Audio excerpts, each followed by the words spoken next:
베델마을 쭉 나오셔서 찬양하시는데 저 정도면 교회 하나다 그런 생각이 들었어요. 예. 개척교회의 꿈의 숫자가 아닐까? 예. 참 교회들이 많이 있습니다. 그러나 연약한 교회들이 참 많이 있습니다. 예.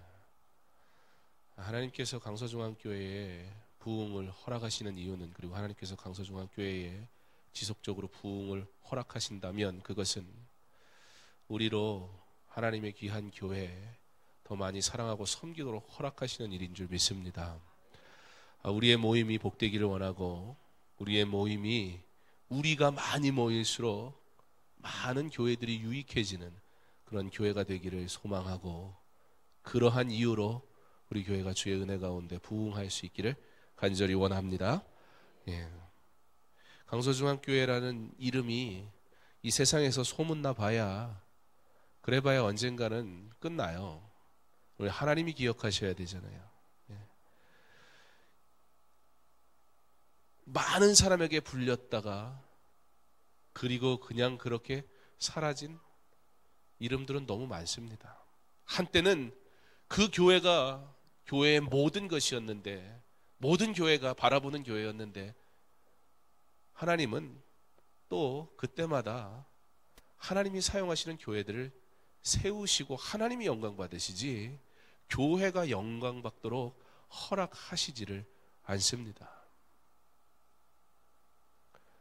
충영교회가 건물을 짓고 한 가지를 뭘 이렇게 해놨던 게 있었어요. 그게 뭐냐면 성경책 모양으로 비석을 만들었었는데 나중에 그걸 철거를 해버렸어요.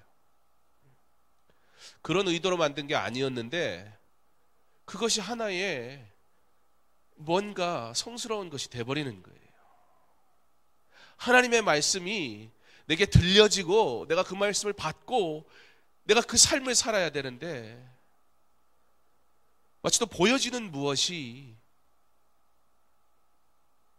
그것이 경건하고 거룩한 것인 것처럼 우리로 오해하게 만들기 때문입니다. 그래서 대한예수교 장로의 합동, 우리 교회 교단은 여기에 십자가가 없는 거예요.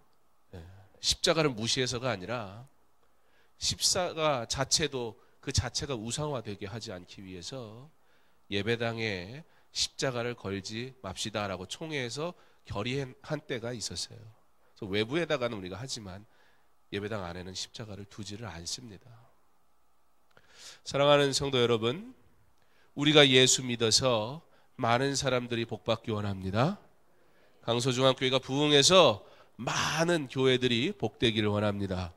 하나님이 그렇게 부흥시키시는 참 부흥 맛보며 우리가 부흥시키시니 우리로 섬기라 명령하시는 줄 알아 부흥하는 만큼 더 부흥을 갈망하며 하나님의 귀한 사명 잘 감당하는 우리 주님이 기뻐하시는, 우리 주님이 주목하시는 그러한 교회 되기를 간절히 소망합니다. 그런 아이들로 자라게 하려고 성경학교가 진행 중입니다. 제가 여기 오기 전에 우리 초등부 잠깐 보고 왔는데 막 말씀 시작하더라고요.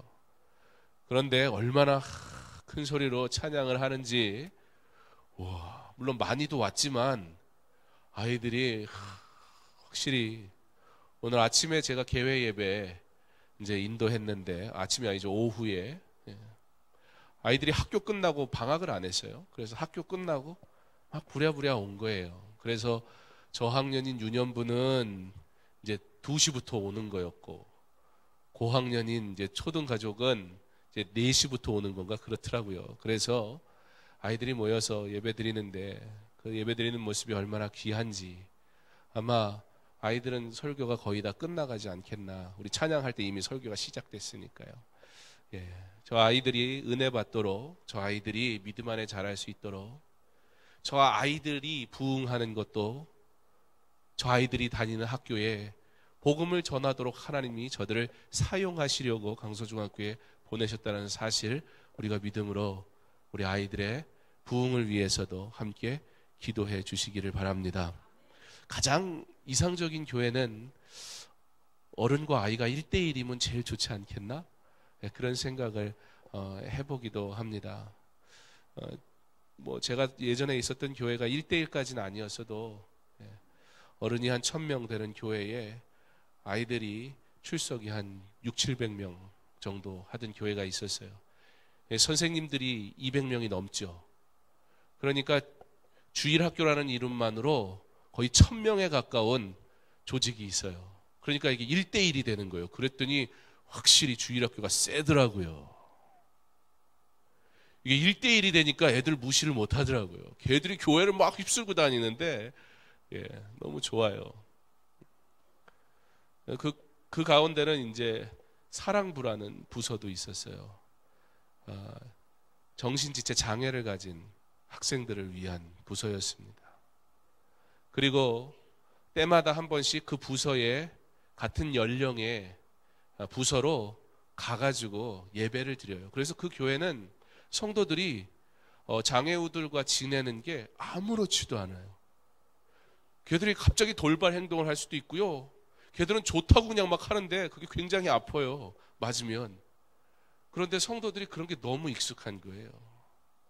그리고 그 교회는 그 지체장애가 있는 이 학생들이 누굴 제일 좋아하냐면 담임 목사님 제일 좋아해요. 목사님 그러면서 막 가서 안기고, 목사님 딸이 장애가 있었어요. 교회를 개척을 하고 그리고 난 딸인데 너무 힘든 속에서 아이가 충분히 영양을 공급을 받지 못하고 그러면서 지체장애가 있었습니다. 정신지체장애가 있게 태어났어요. 목사님은 가끔 그런 말씀 하셨어요.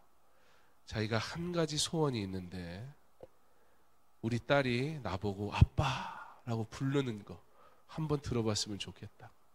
아이들 그거 정신지체가 심한 아이들은 그런 거 구별 전혀 못해요. 그 아이들을 그렇게 사랑으로 하나님이 내게 이런 사역하라고 하셨구나 해서 하다 보니까 그런 장애가 있는 사람들이 교회에서 환영받기가 쉽지 않거든요. 근데 그 교회는 처음부터 그러니까 자연스럽게 그런 사역을 했어요. 어떤 게 부흥이고 어떤 게 건강한 교회일까요? 사람이 많이 모이는 것도 굉장히 중요합니다. 사람이 많이 모임으로 할 수 있는 일들이 굉장히 많이 있기 때문입니다. 교회가 커졌기 때문에 할 수 있는, 작은 교회들은 할 수 없는, 특별히 재정적으로 인력적으로 할 수 있는 많은 사역들이 있는 것 분명히 맞습니다. 그러나 크고 작음의 문제가 아니에요. 요즘 대형 교회가 하도 지탄을 받는 경우들이 생기다 보니까 작은 교회 그러는데, 우리 예수님은 작은 교회가 좋다 그런 말씀하신 적 없어요. 큰 교회가 좋다 그러신 적도 없어요. 우리 주님이 관심 있는 교회는 주님의 일을 행하는 교회, 우리 주님이 그 교회가 좋다 말씀하실 줄 믿습니다. 신약 성경에서 수천 명이 죽게 돌아오는 역사들도 나타나고요. 안디옥 교회에 많은 성도들이 모여서 바울과 바나바를 파송하기도 했고요. 수의 문제가 아닙니다. 그러나 우리가 보니 수가 많아지면 교회가 세상적인 조직으로 운영을 하게 되더라는 거예요. 그러다 보니까 자꾸 경건성과 거룩성에 있어서 문제들이 생겨나게 돼 있고, 많이 있다 보니까 일도 많은 거예요. 사건도 많고 좋은 일도 많고. 하나님께서 강서중앙교회를 얼만큼 어떻게 부흥시키실지 그건 하나님의 뜻인 줄 믿습니다. 우리는 그 하나님 행하실 일들 앞에 지금도, 이전에도, 지금도, 그리고 앞으로도 강서중앙교회는 분명하게 하나님의 영광을 위해 사용받아야 하는 주님의 교회인 줄 믿습니다. 그러면 어떻게 해야 돼요? 우리가 하나님의 뜻을 알아야 돼요. 하나님의 인도하심을 받을 수 있어야 해요. 브엘세바. 오늘은 브엘세바라는 말씀의 제목을 가지고 지명의 이름이기도 합니다. 하나님의 인도하심을 받는 야곱, 그리고 그의 마지막 노년의 삶. 다음 주에 이제 구체적인 노년의 삶에 대해서 논할 텐데, 그 하나님과 동행하는 하나님의 사람들이 누리는 참 행복, 참 축복에 대해서 함께 말씀을 나누려고 합니다. 부모님에게 가장 즐거운 소식이 있다면 어떤 소식이 있을까요? 내 꿈이 이루어지는 것도 좋은 소식이고 여러 가지로 많은 것들이 있겠지만, 이러나 저러나 부모에게 제일 관심사는 자녀예요. 전에 한번 영상을 보여드린 적도 있는데, 어떤 영상에 이런 영상이 있습니다. 만약에 당신의 삶이 얼마 남지 않았다면 마지막 소원이 무엇입니까? 모든 아버지들한테 질문을 했어요.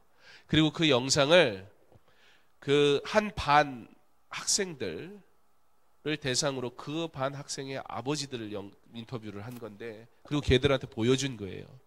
한결같이 이제 마지막 얼마 남지 않았고 내게 돈이 얼마가 생긴다면 이 돈을 가지고 무엇 하기 원합니까? 근데 단 한 명도 예외 없이 우리 딸이 뭐 하고 싶다 그랬는데 돈이 없어서 학원 못 보내줬는데 그거 보내주면 좋겠다고. 부모는 100이면 100 자녀를 위해서 주기 원하지 자녀에게 바라는 거 별로 없습니다. 부모는 자녀에게 자녀가 얻은 기쁨에도 불구하고 그 기쁨 때문에 기뻐하는 것이 부모입니다. 내 자녀에 대한 이야기, 내 자녀에 대한 소식 듣는 것은 100번이고 1000번이고 들어도 절대 귀찮아하는 부모는 없습니다. 그런 측면에서 보면 자녀가 있는 분들 중에 아들들밖에 없는 분들, 물론 모든 남자들이 다 그러는 건 아니지만 대부분의 남자들이 이 잦은 정이 없어요. 그렇게 하면 큰일 나는 줄 아나 봐요. 그리고 세밀한 일들을 잘 돌아볼 줄 모릅니다. 그래서 대부분 아들들 출가하고 나면 본의 아니게 아들들은 자기는 불효한 적이 없는데 엄청난 불효를 하며 살아가는 걸 좀 봅니다. 오늘 설교가 끝나면 너무 늦었으니까 오늘은 말고 우리 아들 된 여러분들은 부모님 계시면 내일 꼭 전화 드리시기 바랍니다.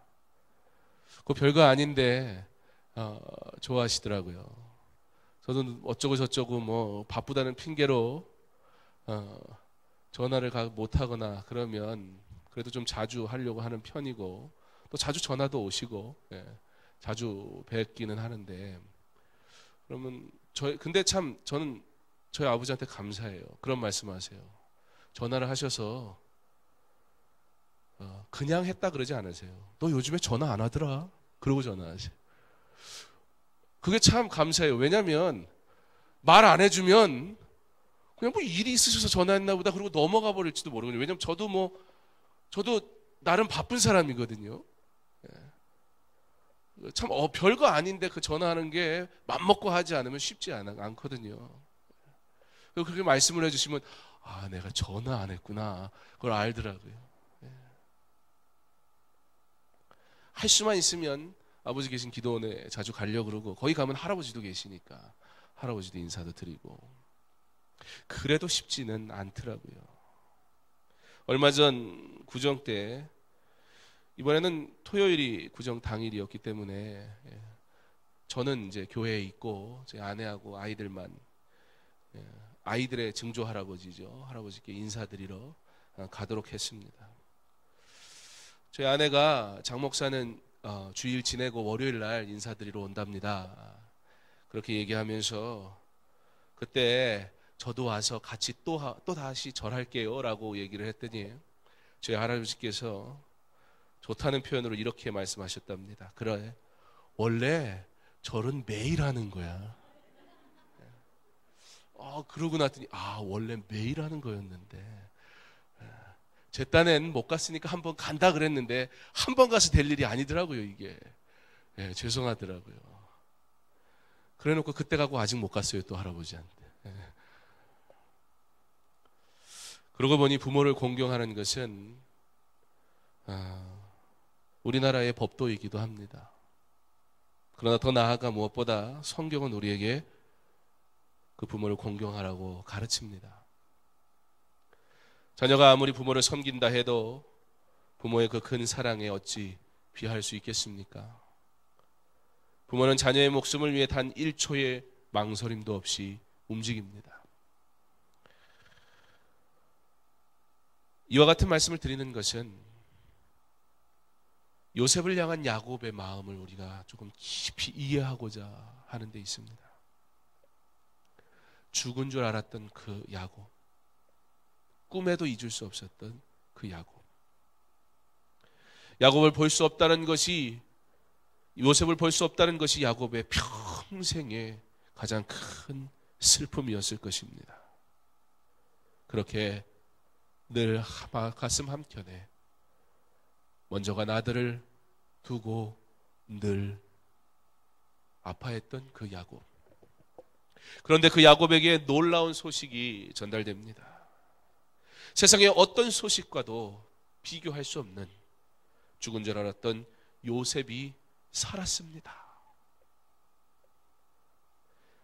그들이 애굽에서 올라와 가나안 땅으로 들어가서 아버지 야곱에게 이르러 알려 이르되 요셉이 지금까지 살아있어 애굽 땅 총리가 되었더이다. 야곱이 그들의 말을 믿지 못하여 어리둥절하더니 그들이 또 요셉이 자기들에게 부탁한 모든 말로 그에게 말하매 그들의 아버지 야곱은 요셉이 자기를 태우려고 보낸 수레를 보고서야 기운이 소생한지라. 이스라엘이 이르되 조카도다. 내 아들 요셉이 지금까지 살아있으니 내가 죽기 전에 가서 그를 보리라 하니라. 처음에 요셉이 살아있다는 이 얘기를 듣고 이게 무슨 소리를 하는 거야? 라고 이해가 안 됐어요. 그런데 요셉이 형제들을 보내면서 이 수레에 아버지 모시고 오십시오. 아버지, 연로하신 그 아버지, 그 여정길 오시려면 쉽지 않은데 이 수레 타고 아버지, 내가 있는 애굽으로 모시고 오십시오. 요셉이 아버지 그렇게 부탁했습니다 라고 수레를 보여주자 야곱이 이제 됐다. 지금까지 아픔, 슬픔, 그런 건 내가 받았던 고통, 고민, 그런 거 다 잊어버린다. 그리고 가자. 요셉 만나러 가자. 그가 힘을 얻고 다시 일어납니다. 애굽에서 보낸 아들들이 살아온 것뿐 아니라 죽었던 아들이 살아난 것을 보고 이제 이 소식으로 야곱은 힘을 얻고 갈 채비를 합니다. 사랑하는 성도 여러분, 하나님은 저와 여러분에게 부모를 그리고 자녀를 허락하셨습니다. 우리도 우리의 자녀 사랑이 야곱만 못하겠습니까? 요셉이 그 아버지를 위하는 마음, 그런데 우리는 그러한 자녀의 모습입니까? 하나님께서 허락하신 자녀, 우리 말씀 가운데 말씀으로만, 그리고 말씀이 온전한 것임을 믿음으로 사랑하고 또 사랑할 수 있기를 바랍니다. 하나님께서 허락하신 부모님, 우리 하나님 명령하신 대로 공경하고 순종하며 야곱, 요셉이 살았다는 그 한마디에 그가 기력을 되찾았어요. 효도가 별거 아니더라고요. 전화 한 통화, 그것으로 우리 부모님 하루 종일 행복하실 겁니다. 무엇보다 단순히 그냥 육신의 부모 관계를 넘어 하나님이 내게 허락하신, 사랑하도록 가장 처음 그리고 영원히 사랑하도록 허락하신 내 부모 사랑하는 것은 자녀된 도리로 마땅한 일인 줄 믿으시고, 우리 부모님 살아계실 때 사랑하는 저와 여러분 될 수 있기를 바랍니다. 야곱이 그렇게 기뻐해요. 요셉이 살았구나. 그 모든 아픔이요, 잊혀지지 않았던 그 슬픔이요, 그가 기력을 찾아요. 회복이 돼요. 그런데 여기서 한 가지 우리가 말씀을 좀 가만 들여다보면, 지금 읽은 본문은 45장의 말씀입니다. 가만히 이렇게 보면 한 가지 우리가 기억해야 되는 게 있더라고요. 자, 보세요. 좋은 소식이에요. 기쁜 소식이에요. 야곱은 꼭 듣고 싶은 소식이에요. 형제들도 너무나 기쁜 소식이에요. 아버지한테 꼭 얘기해 줘야 되는 소식이에요. 그럼에도 불구하고 한편에 뭐예요? 한편에는 문제가 있어요. 아버지한테 가서 말하면 뭐 얘기하는 거예요? 거짓말했다는 게 같이 고백돼야 돼요. 사실은 이만저만해서 우리가 미워해서 거짓으로 죽었다고 하고 노예로 팔았습니다. 이 얘기를 아버지한테 해야 되는 거예요. 요셉이 살아서 아버지 기뻐하시겠지만 그거 알아요. 그래서 이거 꼭 얘기해야 되는데, 아버지가 요셉이 죽은 후 그 오랜 세월 어떻게 사셨는지 자기들이 옆에서 다 봤잖아요. 얘기할 수 있는 기회가 엄청 많았잖아요. 근데 두려워서 말하지 못한 이 오랜 세월, 지금 좋은 소식은 전하긴 전해야겠는데 그 얘기하면 아버지의 노를 어떻게 감당해야 할지, 솔직히 이걸 말해야 되나 말하지 말아야 되나 고민했을 거예요. 말씀해 보면 요셉이 형제들을 부탁을 해요. 가면서 다투지 마세요 그래요. 여러 가지 이유가 있겠지만 아마 이 부분도 있지 않겠나 생각 들어요. 야, 누가 얘기할래? 뭐 유다가 해야겠죠. 근데 얘기하면 다들 지금 머리가 막 돌아갈 거 아니에요. 그때 조금이라도 죽이자 했던 사람하고 죽이지는 말고 팔자 했던 사람하고 그 사이에서도 더 큰 죄 덜 큰 죄로 아마 나뉘었을 거예요. 자기는 아무 소리 안 했던 사람은 나는 모른다 그럴 거예요. 그러면 야, 뭐 가만히 있었으면 그건 죄 아니야? 이게 서로 누구를 탓해야 될지도 몰라요.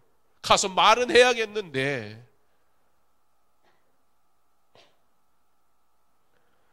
이렇게 죄의 고백이라는 것은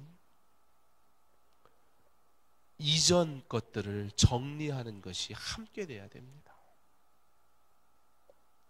나 혼자 회개하고 나 혼자 자유하다고 말한다면 그거는 온전한 사함이 아닙니다. 그러나 죄의 고백과 함께 정리하고 버려야 하고 포기해야 될 것들, 우리는 그러한 것들이 있다는 사실을 꼭 기억해야 합니다. 하나님과의 올바른 관계를 갖게 될 때 우리는 우리의 숨은 죄를 고백해야 합니다. 그리고 하나님과 계속해서 교제를 이루어 나가기 위해 우리는 사람들을 찾아가서 정리해야 할 일들 또한 함께 정리해야 하는 것입니다. 하나님 앞에 나와서는 죄를 회개하고 여전히 세상의 것을 붙들고 사는 우리를 향해 아버지께 이거 얘기는 해야겠고, 그렇다면 아버지한테 혼날 준비도 해야 되는 거예요. 혼내고 안 내고는 아버지가 하실 일이고 선택할 일이고, 나는 나의 죄 완전한 요셉에게 용서받았지만 아버지에게도 그 죄를 고백해야 하고, 이제는 그것이 나의 죄였음을 고백함과 동시에 더 이상 그러한 삶을 살지 않을 것을, 그 일을 위해 내 삶의 환경들을, 나를 죄 가운데 거하게 하는 것들을 정리하는 것들이 함께 병행되지 않으면 우리는 회개가 익숙해져 버리는 사람이 되어버릴 거예요. 처음에 회개할 때 어떤 마음이었습니까? 두렵지 않았습니까? 처음에 회개하고 하나님이 주신 그 은혜 너무나 감격스럽지 않았습니까? 근데 이곳에 와서는 내 세상의 죄를 고백해놓고 세상에 가서 그것을 정리해야 되는데 여전히 그것 붙들고 사니까 어라? 별 문제가 없는 거예요. 그럼 여기 와서 회개하고 나는 마음이 편한 거예요. 내가 누군가를 가다가 찌르고 칼로 교회에 와서 하나님 내가 죄 졌습니다. 거기서 끝나면 아니에요. 찔른 것에 대한 죄값을 받아야 돼요. 그래서 천주교에서 하는 고해성사가 문제예요. 신부들이 뭔데 자기들이 죄를 사해줘요. 그것도 문제고, 가서 뭐 이렇게 하고 뭐 어쩌고저쩌고 말 몇 마디 하면 뭐 사하노라 이러면 다 용서되고, 그러니까 그 사람들의 목적은 선한 행실, 그거예요. 그래야 구원받고, 모든 게 행위와 관계된.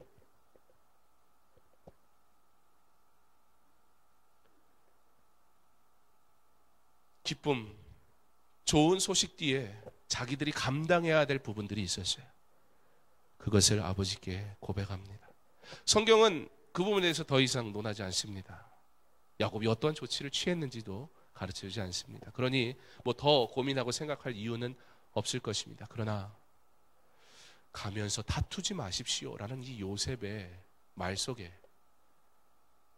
성도가 하나님 앞에 어떻게 죄를 고백해야 하며 세상 가운데 어떻게 그 죄의 고백에 대한 내려놓음이 있어야 하는지 우리에게 가르쳐주는 것을 기억할 때, 사랑하는 성도 여러분, 하나님 앞에 나와 그 죄를 고백하고 하나님의 은혜를 구하고, 그리고 그 죄를 고백하였다면 세상에 나가 내가 용서받아야 할 그 대상에게 나의 죄를 고백하고, 또는 내가 버려야 할 그 죄의 문제들을 내려놓음으로 진정 하나님과 동행하는 참 은혜 가운데 살아가는 저와 여러분 될 수 있기를 간절히 원합니다. 교회 안에서도 마찬가지입니다. 열심히 하다 보면 이것이 내가 옳다고 생각되는 일들이 있어요. 그러다 보면 서로 간에 다른 의견이 있을 수 있습니다. 그러다 보면 말로 실수할 때도 있어요. 가장 이 문제가 해결 안 되는 부분이 우리 안에 공동체인 경우가 많아요. 내 혈기 또는 내 열정, 내 계획 때문에 주워 담을 수 없이 내뱉었던 그 말들, 하나님이 내게 마음에 그것이 잘못됐음을 깨닫게 하실 때, 또는 어떤 일들의 결과를 통해 내가 주장했던 것이 잘못된 것을 내가 알게 될 때 우리는 회개해요. 아, 내가 잘못했구나. 문제는요, 내가 여기서 회개한 걸로 끝나버린다는 거예요. 그에게 가 나의 그 말이 잘못되었음을 말할 수 있어야 돼요. 그게 건강한 공동체예요. 근데 그냥 내가 잘못했구나, 그리고 여기서 하나님 내가 여기서 하든 뭐 집에서 하든 어디서든 기도하고 회개해요. 그리고 나 혼자 자유함을 누려요. 내 형제는 여전히 그것 때문에 상처 있고 마음 아프고 슬픈데,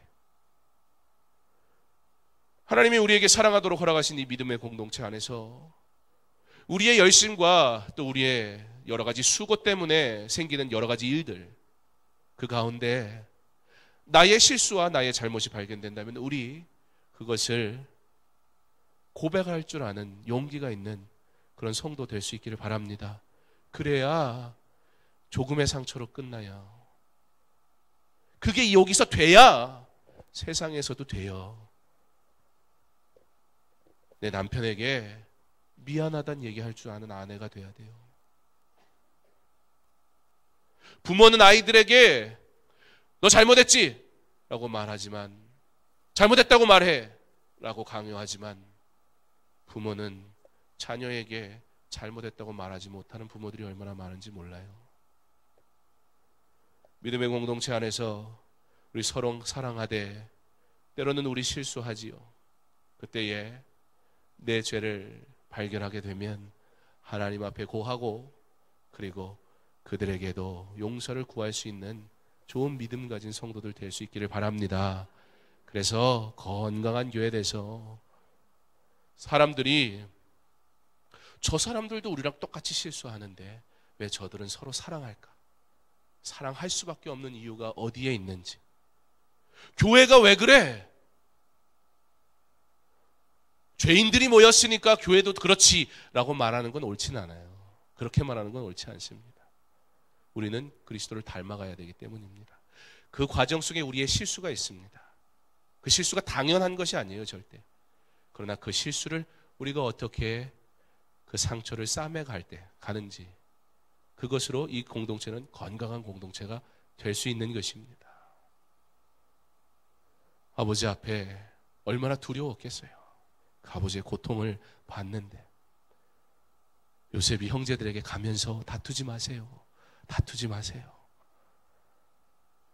하나님은 이 죄의 고백을 통해서 그 형제들을 얼마나 세밀하게 만지시는지 몰라요. 고백할 수밖에 없게 만드시고요. 그리고 그 고백함을 통해 그들 안에 참 자유함을 허락하시고요. 참 자유함과 고백 이후에 그들이 이제 진정 기쁨을 맛볼 수 있는 준비를 시켜주세요. 사랑하는 성도 여러분, 하나님이 내게 주시는 시련, 그리고 하나님이 내게 주시는 죄의 고백, 하나님이 내게 주시는 기쁨과 사랑, 이 모든 일들 하나님의 계획 속에 있는 우리의 삶임을 고백함으로 그가 우리에게 명하시는 대로 순종하며 살아가시기 바랍니다. 그래야 진짜 참 기쁨을 누립니다. 그래야 하나님과 동행하는 참 즐거움을 누리게 될 줄 믿습니다. 자, 이제 다 해결돼요. 이거 안고 가면 자녀들이 애국 가가지고 맨날 아버지 눈치 볼 거 아니에요. 어차피 알게 될 거 아니에요. 근데 이놈들이 끝까지 말을 안 했어. 그러면 그 아버지 맨날 눈치 보면서 그러고 살아야 되는데 하나님이 다 해결하세요. 이제 야곱이 갈 준비를 합니다. 46장 1절의 말씀입니다. 이스라엘이 모든 소유를 이끌고 떠나 브에세바에 이르러 그의 아버지 이삭이 하나님께 희생 제사를 드리니. 이스라엘이라 불리게 된 야곱은 이 기쁜 소식을 듣고 주저하지 않고 요셉을 만나러 출발합니다. 너무도 보고 싶었던 그 아들, 지체할 이유가 없었습니다. 그런데 오늘 요셉을 만나러 출발하는 야곱의 시작은 하나님을 만나는 것에서부터 시작됩니다. 야곱에게 하나님을 만나는 것은 곧 요셉을 만나러 가는 여정의 중의 여정이었습니다. 우리의 믿음 생활, 예배 생활에 어려움은 어디에서부터 시작할까요? 급해요. 지금 분주해요. 바빠요. 바빠서 교회 못 왔어요. 삶이 너무 분주해서 못 왔어요. 그게 맞는 말이긴 해요. 그런데 여러분, 지금 야곱보다 급한 사람이 있어요? 야곱보다 절실한 사람이 있어요? 그 오랜 세월 죽은 줄 알았던 그 아들이 살았다는 것과 이제는 저 수레만 타고 가면 야곱 만나는 거예요. 그 아버지 마음이 얼마나 다급하고 노년에 애굽에 가서 17년 살다가 야곱이 죽습니다. 노년에 그 아들 지금 당장 만나고 싶은데 야곱의 여정, 요셉을 만나러 가는 여정은 야곱 만나러 가기 전에 시간 내서 하나님 만나러 간 게 아니에요. 그의 여정은 하나님을 만나는 것으로부터 시작하더라는 거예요.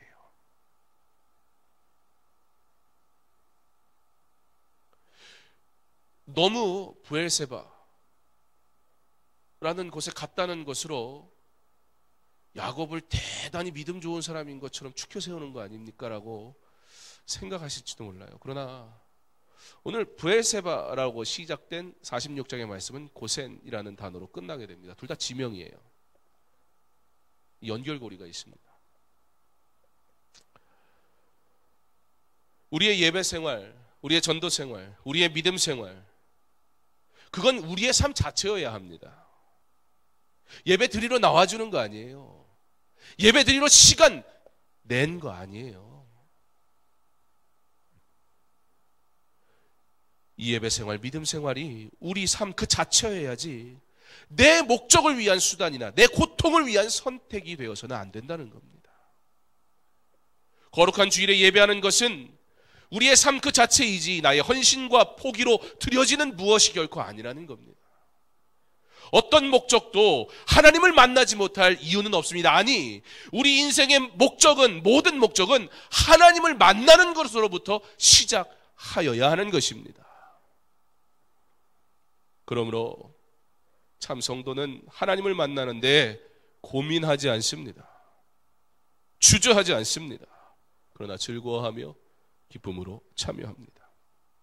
야곱은 이 모든 일을 이루신 분이 하나님이심을 알고 있습니다. 그러므로 이후의 모든 일도 하나님의 인도하심을 받아야 함 또한 잘 알고 있었습니다.